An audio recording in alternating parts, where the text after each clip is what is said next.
Housing and Urban Development Corporation Limited, organized an associates meet in Hyderabad, focused on its Section 54 EC capital gain tax exemption bonds, drawing an enthusiastic response from more than 120 participants. BEML Limited marked its 62nd Foundation Day, celebrating a journey that began in 1964 with manufacturing rolling stock for Indian Railways and has since evolved into a multi-technology powerhouse serving India's strategic and infrastructure sectors.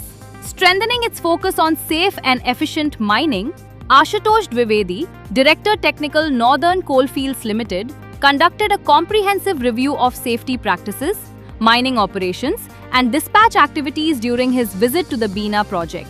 Prime Minister Narendra Modi has called upon every Indian citizen to contribute towards national economic stability by making small but meaningful changes in daily life as tensions in West Asia threaten to disrupt global oil supplies. He appealed for nation-first thinking and urged citizens to revive some successful practices from the COVID-19 period to reduce India's fuel import bill and conserve precious foreign exchange. In a significant boost to India's cold chain logistics and EXIM connectivity, Container Corporation of India Limited, in collaboration with Arcas Line and Parekh Marine, flagged off the first Arcas Line reefer block train from the multi-modal logistics park Dadri to JNPT Nhava Sheva, Mumbai on 9th May 2026.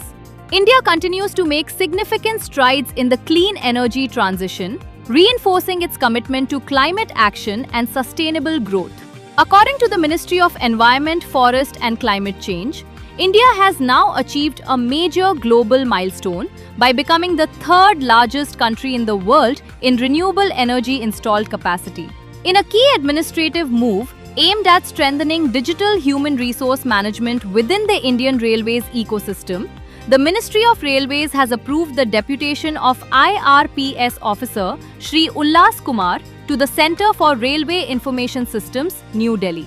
In a key leadership update, Hindustan Aeronautics Limited has announced that its chairman and managing director Kota Ravi has been entrusted with the additional charge of Director Operations.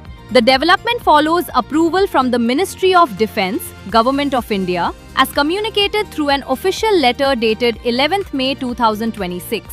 Defence Minister Shri Rajnath Singh today chaired the 5th meeting of the informal group of ministers on West Asia and assured that India has no shortage of petroleum products. According to the Raksha Mantri, the country currently holds 60 days of crude oil, 60 days of natural gas, 45 days of LPG rolling stock.